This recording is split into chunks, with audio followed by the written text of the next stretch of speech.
TVK നേതാവ് വിജയ് പറഞ്ഞിരിക്കുന്നത് എന്താണെന്ന് വെച്ച് കഴിഞ്ഞാൽ, ഇങ്ങനെ ADMK DMKയും കൂടി ഭരിക്കാൻ വേണ്ടിയിട്ട് തുടങ്ങുകയാണെങ്കിൽ ഞങ്ങളുടെ 108 MLA മാരും രാജിവെക്കുന്നുള്ളതാണ്. രാഹുൽ ഗാന്ധി ഈ തെരഞ്ഞെടുപ്പ് പ്രചരണങ്ങൾ നടക്കുന്ന സമയത്ത് DMK നേതാക്കന്മാരുമായിട്ട് ഇഴകിച്ചേരാൻ തയ്യാറാതിരിക്കുകയും അവർക്ക് ഷാള് മേടിക്കാതിരിക്കുകയും അവരെ കണ്ട് മൈൻഡ് ചെയ്യാതിരിക്കുകയൊക്കെ ചെയ്തൊരു സന്ദർഭമൊക്കെ ഉണ്ട്. അദ്ദേഹം 118 പേരുടെ പട്ടികയുമായി ഇങ്ങോട്ട് വന്നാൽ മതി, അല്ലാത്ത തരത്തിൽ ഒരു തരത്തിലും താങ്കളെ മുഖ്യമന്ത്രിയാക്കാൻ വേണ്ടി ഞാൻ വിളിക്കില്ല എന്നുള്ള തീരുമാനത്തിലാണ് ഗവർണർ. അത് അദ്ദേഹം BJP അജണ്ട നടപ്പിലാക്കുകയാണെന്നുള്ള രീതിയിലുള്ള വലിയ ചർച്ചകൾ തമിഴ്നാട്ടിൽ നടന്നുകൊണ്ടിരിക്കും. സ്വാഭാവികമായിട്ടും ADMKയിലെ ഒരു വലിയ പ്രബല വിഭാഗം വിജയുടെ കൂടെ ചേരാനുള്ള സാധ്യതയുണ്ട്. ഈ സാധ്യതയെ തകർക്കുക എന്നുള്ളതാണ് ഗവർണറിലൂടെ BJP ലക്ഷ്യമിടുന്നത്. രാജേട്ടാ നമസ്കാരം. നമസ്കാരം.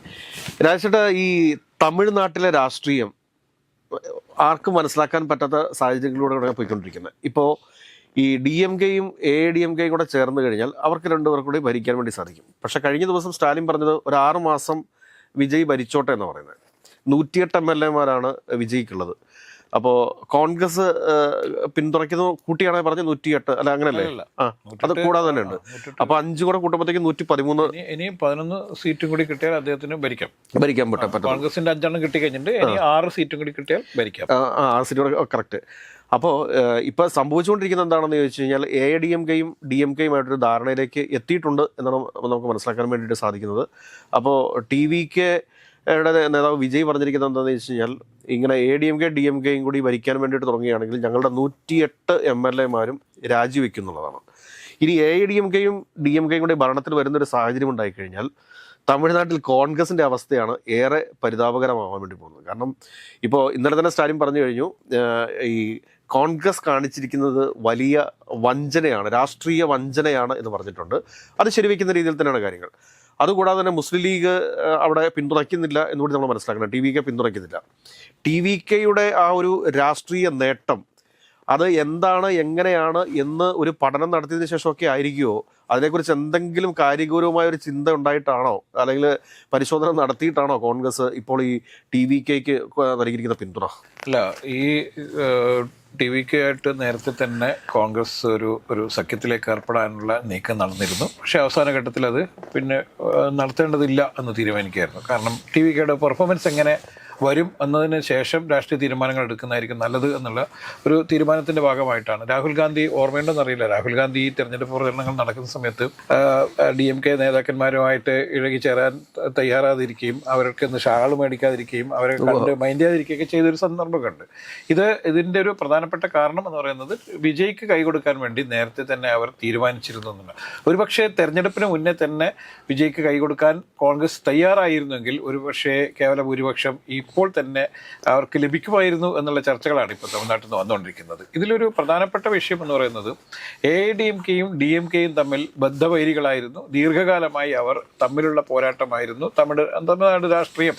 അല്ലെങ്കിൽ പക്ഷെ അത് ആശയപരമായിരുന്നില്ല, വ്യക്തിപരമായിരുന്നു. തീർത്തും അല്ല, തമിഴ്നാട്ടിലെ രാഷ്ട്രീയം എന്ന് പറയുന്നത് എല്ലാ കാലത്തും ഓരോ വ്യക്തികളെ ചുറ്റിപ്പറ്റിയാണ് എന്നുള്ളതാണ്. ഇപ്പോൾ കരുണാനിധിയും ഒരു ഭാഗത്ത് മറുഭാഗത്ത് MGRുമായിരുന്നു. ADMKയുമായി ബന്ധപ്പെട്ടും DMKയുമായി ബന്ധപ്പെട്ടും ഉണ്ടായ രാഷ്ട്രീയ പോരാട്ടങ്ങൾ എന്ന് പറയുന്നത്. പിന്നീട് അതിൻ്റെ തലപ്പത്തേക്ക് ജയലളിത വരുന്നു. ഇപ്പുറത്ത് പിന്നീട് കരുണാനിധിയും ജയലളിതയും തമ്മിലുള്ള വൈരമായിരുന്നു ദീർഘകാലം ഉണ്ടായിരുന്നത്. ഇവരെല്ലാം സിനിമയുമായി ബന്ധപ്പെട്ടായിരുന്നു വളർന്നു വന്നതും കൂടി നമ്മൾ മനസ്സിലാക്കണം. MGRന് തമിഴ്നാട്ടിൽ വലിയ ദൈവത്തെ പോലെ ആരാധിച്ചിരുന്ന ആളുകളൊക്കെ ഉണ്ടായത് സിനിമയിൽ അദ്ദേഹം ചെയ്ത വേഷങ്ങളെ മാത്രം ബേസ് ചെയ്തുകൊണ്ടാണ്. ഏറ്റവും ഒടുവിൽ വിജയിയുടെ TVK അവിടെ നേടിയ വിജയവും വിജയ് എന്നുള്ള ഒറ്റ വിഗ്രഹത്തെ മാത്രം വെച്ചാണ് നമ്മളിൽ കാണേണ്ടത്.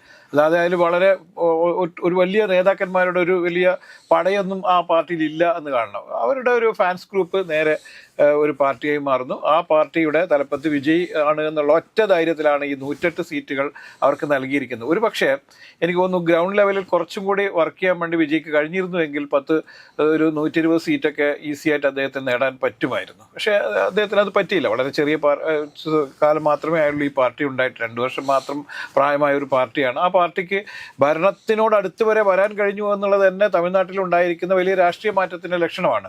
ത്രികോണ മത്സരം നടന്ന ഒരു സ്റ്റേറ്റ് കൂടിയാണ്, ശക്തമായ ത്രികോണ മത്സരം നടന്ന ഒരു സ്റ്റേറ്റ് കൂടിയാണ് തമിഴ്നാട്. തമിഴ്നാട്ടിൽ AIDMKയുടെ കൂടെ BJP ഉണ്ട്, DMKയുടെ കൂടെ ഇടതുപക്ഷ പാർട്ടികളും കോൺഗ്രസും ഉണ്ടായിരുന്നു. പക്ഷേ TVKയുടെ കൂടെ ആരും ഉണ്ടായിരുന്നില്ല. അപ്പോൾ TVK ഇപ്പോൾ കോൺഗ്രസിനെ സമീപിച്ചിരിക്കുന്നു. ഇടതുപക്ഷ കക്ഷികളെയൊക്കെ CPM അവർക്ക് 4 സീറ്റുണ്ട്. പിന്നെ തോൾ തിരുവാളൻ എന്ന് പറഞ്ഞ ആളുടെ VCK എന്ന പാർട്ടിക്ക് 2 സീറ്റുണ്ട്. അങ്ങനെ മൊത്തം കൂട്ടിയാൽ 6 സീറ്റും കൂടി കിട്ടിയാൽ കോൺഗ്രസിന്റെ 5ഉം ഈ 6ഉം കൂടി കിട്ടിക്കഴിഞ്ഞാൽ 11 സീറ്റാവും. അങ്ങനെ കേവല ഭൂരിപക്ഷം എന്നതിനൊക്കെ അപ്പുറത്തേക്ക് ഒരു കക്ഷിയുടെ കൂടി പിന്തുണയോടുകൂടി 119 സീറ്റുമായി അദ്ദേഹത്തിന് വിജയിക്ക് അവിടെ മുഖ്യമന്ത്രിയാവാൻ കഴിയുന്ന ഒരു രാഷ്ട്രീയ സാഹചര്യം ഇപ്പോൾ ഉണ്ട്.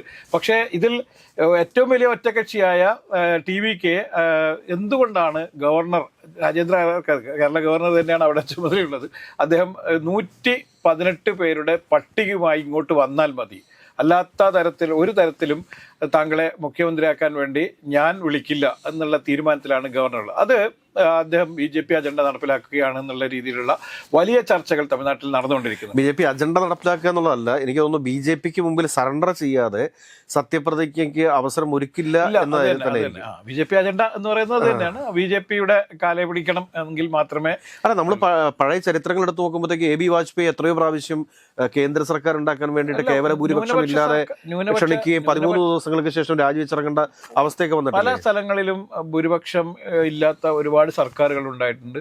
പിന്നീട് അവർ ഭൂരിപക്ഷമൊക്കെ ഉണ്ടാക്കിയെടുത്ത് ഇപ്പൊ സർക്കാർ രൂപീകരിച്ചു കഴിഞ്ഞാൽ സ്വാഭാവികമായിട്ടും AIDMKയിലെ ഒരു വലിയ പ്രബല വിഭാഗം വിജയുടെ കൂടെ ചേരാനുള്ള സാധ്യതയുണ്ട്. ഈ സാധ്യതയെ തകർക്കുക എന്നുള്ളതാണ് ഗവർണറിലൂടെ BJP ലക്ഷ്യമിടുന്നത്. കാരണം BJPയുടെ സഖ്യകക്ഷി AIDMK തകർന്നു കഴിഞ്ഞാൽ BJPയുടെ അജണ്ടകൾ അവിടെ പിന്നെ ഒരു കാലത്തും നടപ്പിലാക്കാൻ പറ്റില്ല എന്നറിയാം. കാരണം കഴിഞ്ഞ തവണ തന്നെ സ്റ്റാലിൻ സർക്കാരുമായി BJP ഗവർണർ നടത്തിയ നിരന്തര പോരാട്ടമുണ്ട്. ഹൈക്കോടതി, സുപ്രീം കോടതി വരെ എത്തിയ നിരവധി തീരുമാനങ്ങളുണ്ട്. വേറെ ഒരു വലിയ കാര്യം സംഭവിക്കാൻ പോകുന്നത് എന്താണെന്ന് ചോദിച്ചു കഴിഞ്ഞാൽ AIDMK-DMK സഖ്യം ഉണ്ടാകുന്നതോടുകൂടി അത് സെൻട്രൽ ഗവൺമെന്റിന്റെ അറിവോടുകൂടി, അത് BJP സർക്കാരിന്റെ അറിവോടുകൂടി തന്നെ അവർക്ക് ഗവൺമെന്റ് ഫോം ചെയ്യാൻ വേണ്ടി സാധിക്കത്തുള്ളൂ. അതല്ലെങ്കിൽ AIDMK-ക്കകത്ത് നടക്കുന്ന ഓരോരുത്തരെയും ഓരോ ദിവസവും വന്ന് ED പൊക്കിക്കൊണ്ട് പോകുന്ന കാഴ്ച നമ്മൾ കാണേണ്ടി വരും. അപ്പോൾ അങ്ങനത്തെ ഒരു കോംപ്രമൈസിങ് സർക്കാരായിട്ട് വരാനായിട്ടുള്ള സാധ്യത അവിടെ ഉള്ളൂ. ഈ EDന്റെ കാര്യം പറഞ്ഞപ്പോഴാണ് യഥാർത്ഥത്തിൽ വിജയ് രാഷ്ട്രീയത്തിലേക്ക് ഇറങ്ങാനുണ്ടായ പ്രധാനപ്പെട്ട കാരണം എന്ന് പറയുന്നത് വിജയുടെ വീട്ടിൽ ഒരു ദിവസം 24 മണിക്കൂർ നീണ്ടു നിന്ന വലിയൊരു ED റെയ്ഡിലോടുകൂടിയാണ് വിജയ് രാഷ്ട്രീയത്തിലേക്ക് ഇറങ്ങുന്നതിനെ കുറിച്ചുള്ള ചർച്ചകൾ ആരംഭിക്കുന്നത്. ഈ റെയ്ഡും വിജയ് വളരെ പരസ്യമായി BJP കേന്ദ്ര സർക്കാരിനെതിരെ കടുത്ത ഭാഷയിൽ പ്രതിഷേധം അറിയിക്കുകയൊക്കെ ചെയ്തതോടുകൂടിയാണ് വിജയ് രാഷ്ട്രീയത്തിൽ ഇറങ്ങുമെന്ന് വിജയുടെ അപ്പൻ ആണ് പ്രഖ്യാപിക്കുന്നത്. വിജയ് രാഷ്ട്രീയത്തിൽ ഇറങ്ങും എന്ന്. ആ പ്രഖ്യാപനമാണ് യഥാർത്ഥത്തിൽ പിന്നീട് TVK എന്ന രാഷ്ട്രീയ പ്രസ്ഥാനം, അത് ആ പ്രഖ്യാപനം നടത്തിയ സമയത്ത് രാഷ്ട്രീയ പാർട്ടി രൂപീകരിച്ചില്ല. ഒരുപക്ഷെ അന്ന് രൂപീകരിച്ചിരുന്നെങ്കിൽ വിജയ്ക്ക് കുറച്ചും കൂടി ഗ്രൗണ്ട് സപ്പോർട്ട് കിട്ടിയേനെ, അല്ലെങ്കിൽ അദ്ദേഹത്തിന് കുറച്ചും കൂടി ഈസി ആയിട്ട് ഭരണത്തിൽ വരാൻ പറ്റിയേനെ. വീരാരാധകരാണ് ഈ ദ്രാവിഡ രാഷ്ട്രീയത്തിൻ്റെ ശക്തി എന്ന് പറയുന്നത്. അപ്പോൾ സ്ക്രീനിൽ അവർ കണ്ട വീരന്മാരെ ജീവിതത്തിലും അവർ കാണുന്നു, പൊളിറ്റിക്സിലും അവർ വീരന്മാരായി കാണുന്നു എന്നുള്ളതുകൊണ്ടാണ് വിജയ്ക്ക് ഇത്രയും പിന്തുണ. അദ്ദേഹം എല്ലാ കാലത്തും അനീതിക്കെതിരെ വലിയ പടവാൾ ഏന്തിയ ഒരു നായകനായിരുന്നു എല്ലാ കാലത്തും. അതുകൊണ്ട് പാവപ്പെട്ടവരുടെയും അതുപോലെ തന്നെ നിരാശരുടെയൊക്കെ ആശ്രയമായി മാറുന്ന ഒരു നിരവധി കഥാപാത്രങ്ങൾ ചെയ്ത വിജയ് ഈ ജീവിതത്തിലും അതുപോലെ തന്നെ ഭരണാധികാരിയായും വന്നു കഴിഞ്ഞാൽ തീർച്ചയായും നമുക്ക് വലിയ രീതിയിലുള്ള നേട്ടങ്ങൾ ഉണ്ടാക്കാൻ പറ്റുന്ന ഒരാളായി മാറും എന്ന് തമിഴ്നാട്ടിലെ ഓരോ ആളുകളും വിശ്വസിക്കുന്നുണ്ട്. ഒരുപക്ഷെ വീണ്ടും ഒരു ഇലക്ഷൻ നടക്കുകയാണെങ്കിൽ TVK വലിയ ഭൂരിപക്ഷത്തിൽ, കാരണം ഇപ്രാവശ്യം ജനങ്ങൾ സംശയിച്ചിട്ടുണ്ട്. കാരണം വിജയ് അധികാരത്തിൽ വരുമോ ഇല്ലയോ എന്നുള്ളൊരു സംശയം ഉണ്ടായിരുന്നു. പക്ഷേ ഈ പ്രാവശ്യം ആ സംശയം മാറി. കാരണം 108 സീറ്റ് നേടിയിരിക്കുന്നു എന്ന് പറയുമ്പോഴത്തേക്ക് ഇനി ഒരു തെരഞ്ഞെടുപ്പ് നടന്നു കഴിഞ്ഞാൽ സംഭവിക്കാൻ പോകുന്നത് വെച്ച് കഴിഞ്ഞാൽ 200-നടുത്ത് സീറ്റുകൾ നേടി ഒറ്റക്കക്ഷിയായിട്ട് തന്നെ TVK ഇത് കറക്റ്റായിട്ട് ആർക്കറിയാം, കോൺഗ്രസിന് അറിയാം എന്നുള്ളതാണ്. അതുകൊണ്ടാണ് കോൺഗ്രസ് നേരത്തെ പോയി അദ്ദേഹത്തിന് പിന്തുണ പ്രഖ്യാപിച്ചത്. വരും കാലത്ത് തമിഴ്നാടിന്റെ രാഷ്ട്രീയം വിജയുടെ കയ്യിലായിരിക്കും, TVKയുടെ കയ്യിലായിരിക്കും എന്ന് കൃത്യമായിട്ട് അറിയുന്നത് കൊണ്ടാണ് AIDMKയോ DMKയോ അല്ല ഇനി തമിഴ്നാട് ഭരിക്കാൻ പോകുന്നതെന്ന് വളരെ വ്യക്തമായി അറിയുന്നതുകൊണ്ടാണ് കോൺഗ്രസ് വളരെ പെട്ടെന്ന് തന്നെ ചാടി അവർക്ക് പിന്തുണ കൊടുത്തത്. രാഷ്ട്രീയ വഞ്ചനയാണ് കാണിച്ചതെന്നുള്ള കാര്യത്തിൽ യാതൊരു സംശയമില്ല. പക്ഷേ ഒരിക്കലും പൊളിറ്റിക്സിൽ അങ്ങനെയല്ലല്ലോ. സാധ്യതകൾ അപ്പപ്പോ സാധ്യതയുടെ കലയാണ് പൊളിറ്റിക്സ് എന്ന് പറയുന്നത്. അതുകൊണ്ട് തന്നെ ഈ ഭരണമില്ലാത്ത സ്റ്റാലിന്റെ കൂടെ കോൺഗ്രസ് നിൽക്കുന്നതിൽ അർത്ഥമില്ല എന്ന് വളരെ വ്യക്തമായി അറിയാവുന്ന KC വേണുഗോപാലാണ് ഇത്തരത്തിലൊരു തീരുമാനത്തിലേക്ക് മാറിയത് എന്നുള്ളതാണ് നമ്മൾ കാണേണ്ടത്. അതുകൊണ്ട് തമിഴ്നാട്ടിൽ വലിയ ദ്രാവിഡ കക്ഷികൾ തമ്മിലുള്ള വലിയ പോരാട്ടം, ഈ 3 ദ്രാവിഡ കക്ഷികൾ തമ്മിലുള്ള വലിയ പോരാട്ടമാണ് നടന്നത്. 2 കക്ഷികൾ ഒരുമിച്ച് കഴിഞ്ഞാലും അവിടെ അധികകാലം അവർക്ക് ഇത് കൊണ്ടുപോകാൻ പറ്റില്ല. കാരണം കാരണം സ്റ്റാലിൻ്റെ പല തീരുമാനങ്ങളെയും AIADMK ഒരിക്കലും പിന്താങ്ങില്ല, തിരിച്ചും പിന്താങ്ങില്ല. കാരണം എടപ്പാളി പളനിസ്വാമിയെ പോലുള്ള ഒരു ആളിനെ, ഒരു നേതാവിനെ വെച്ചുകൊണ്ട് ഒരു പക്ഷേ സ്റ്റാലിൻ ഇതിൻ്റെ ഭാഗമായി ഉണ്ടായിരുന്നെങ്കിൽ, MLA ഒക്കെ ഉണ്ടായിരുന്നെങ്കിൽ ചിലപ്പോൾ നേരെ കൊണ്ടുപോകാൻ പറ്റും. സ്റ്റാലിൻ പുറത്താണ് എന്നുള്ളതാണ്. അദ്ദേഹത്തിന് MLA പോലും അല്ലാത്ത അദ്ദേഹത്തിന് എങ്ങനെയാണ് ഈ രാഷ്ട്രീയത്തിൽ ഇടപെടാൻ പോലും പറ്റാത്ത? മകൻ ജയിച്ചിട്ടുണ്ട് തോന്നുന്നു. ഉദയനിധി സ്റ്റാലിൻ കഷ്ടപ്പെട്ട് ജയിച്ചിട്ടുണ്ട്. പക്ഷേ എങ്കിൽ പോലും ഇത് ഈ ഇത്തരത്തിലൊരു സഖ്യം ഉണ്ടാക്കിയാൽ അവർ അതിൽ ഇടപെടാൻ പോലും പറ്റാത്ത രീതിയിലേക്ക് കൂപ്പുകുത്തിപ്പോയ ഒരു പാർട്ടിയാണ് DMK. അതുകൊണ്ട് DMKക്ക് അത്ര എളുപ്പമല്ല. അങ്ങനെ ഒരു സഖ്യം ഉണ്ടാക്കിയാൽ DMK പൂർണ്ണമായും തുടച്ചു മാറ്റപ്പെടും അവിടെ എന്നുള്ളതുകൊണ്ട്. അതുകൊണ്ട് അത്തരമൊരു ആത്മഹത്യാപരമായ ഒരു തീരുമാനത്തിലേക്ക് സ്റ്റാലിൻ പോയില്ല.